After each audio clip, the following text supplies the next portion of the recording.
This is another talk in a series about the difficulties of understanding other civilizations, and in particular the difficulty of understanding the Chinese and China from a Western point of view.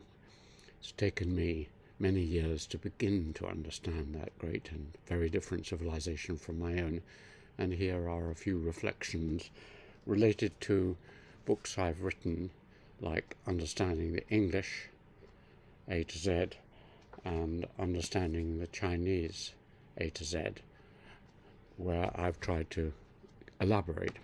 Here I want to look not at the differences, but at some similarities between the English and the Anglosphere and the Chinese, because, as I said elsewhere, I'm always struck by how familiar and easy the Chinese seem when I visit China or with my Chinese students. We seem to be on the same wavelength, and yet when I analyze all the differences between us, I can't understand it at all. So there must be some overlapping similarities, and I've talked about some, and here are a few more. One is that both nations or civilizations are very pragmatic. They are not, on the whole, overwhelmed by a particular ideology, a religious or other fundamentalist attitude. They are characterized, and they think of themselves as people who will adapt to the situation, who are filled with good sense, who don't let morality or other kinds of ideology overwhelm them so that they can't see their way to solutions. They are flexible, undogmatic, and experimental, and this has been noticed by people from outside Britain about the British, and I've noticed it in China. They are immensely adaptable. Whenever my young Chinese friends meet some obstacle, which they often do, they will very quickly see a way round it, and they will be ad hoc, experimental, and face up to the problems. Now, you would imagine this would be true in all great peasant civilizations, because you're faced with constant challenges of flooding or famine or whatever it is, and so you have to be pretty flexible and adaptable. But that doesn't always apply, and certainly the British and the Chinese are very flexible. Related to this is the fact that they adapt often by using what are roughly defined as the extensions of man, extensions of your body. In other words, tools or technologies, something that will improve your arms, legs, eyes, whatever it is. And it's notable that in history, two of the great technological innovators are the Chinese and China and the British at different points in their history.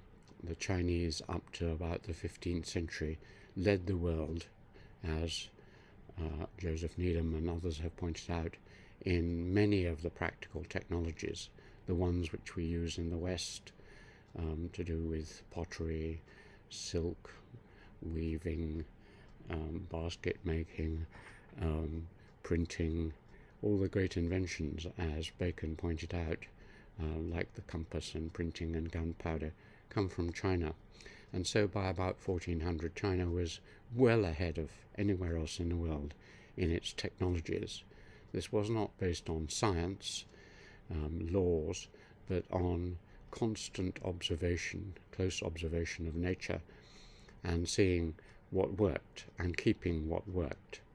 So it was random variation and selective retention, as is a definition of biological evolution, and it applied to technologies too. So the Chinese were great technologists, and recently they have reasserted this.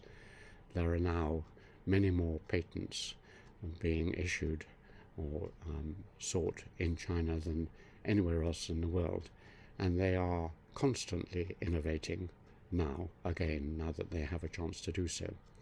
But in the gap between about the 15th or 16th century and the recent past, the nation that innovated our modern world were the British.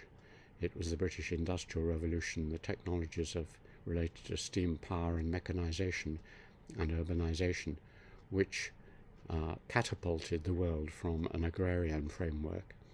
It happened in Britain. Much of the science, of course, happened everywhere, but and there were important legacies of technologies from Rome onwards across the continent. But in Britain in the 18th century, suddenly you got this huge surge of interest in developing new labour-saving, labour-improving devices.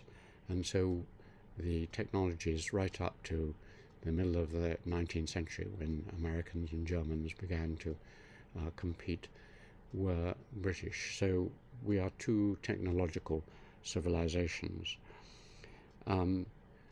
This is again related to something else, which is that these two civilizations have almost always been very open to new technologies and new ideas coming in and refreshing their traditional ideas.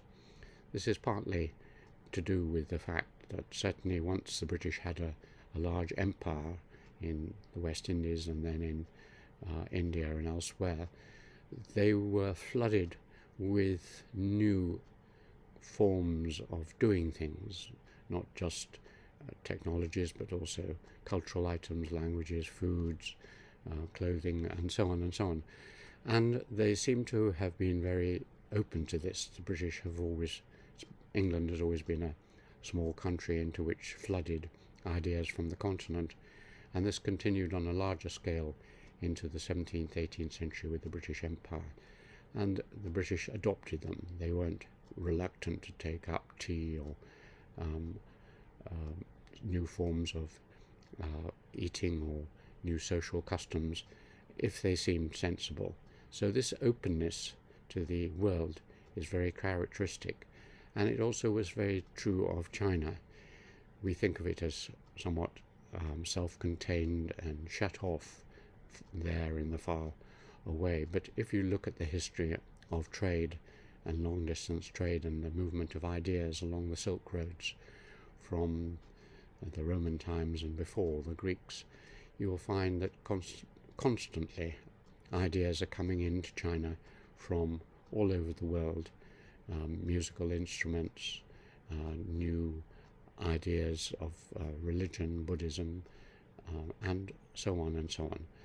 So these are civilizations which are open to things which look better, and that's also now obviously the case with China and the way in which absolutely miraculously in a period of 40 years it has moved from a basically agrarian to a basically industrial and technologically very sophisticated system.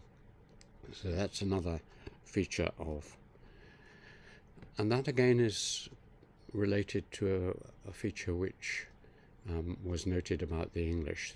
Napoleon, echoing someone else, described the English as a nation of shopkeepers, or at least a nation ruled by shopkeepers. What he meant in that haughty French way was all the British seemed to be really interested was in making money, buying and selling.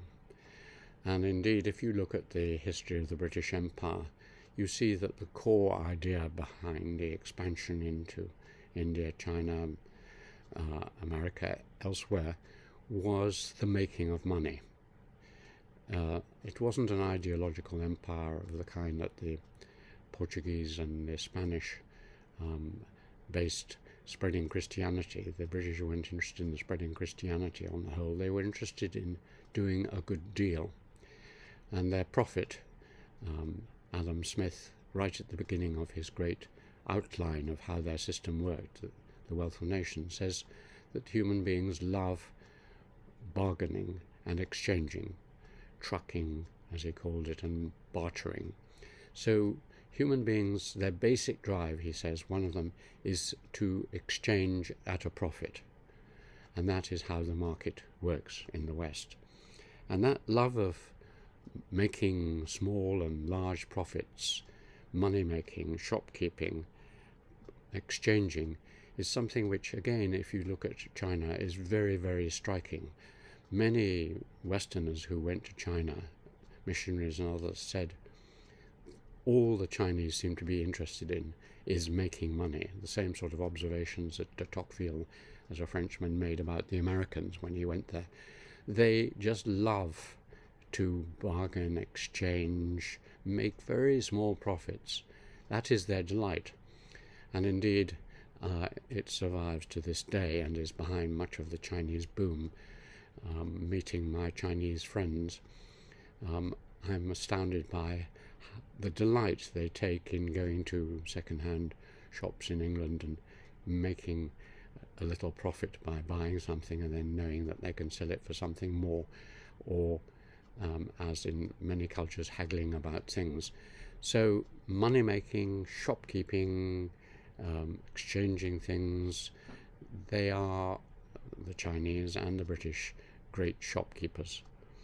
And that's related to a final point I'll make, which is that the shopkeeping, as it were, a nation ruled by shopkeepers, suggests that shopkeeping is not looked down on. One of the things that the French again noticed was that whereas in France to be involved with sort of bourgeois activities, buying and selling and getting your hands dirty and experimenting, all that was not the sort of thing that the nobility did. They left that to money grubbers and maybe even to the Jews. Whereas in England there was no shame to be a successful farmer. If you were a lord or an earl, was fine. To be a successful mine owner or factory owner and to make your wealth, that was fine too. Wealth was the important criterion, and if you were successful and good at it, you can soon turn that into status and buy your way into the upper middle class through education. So that the system of stratification in England was very open comparatively. You could move up and down based on practical activities and making money.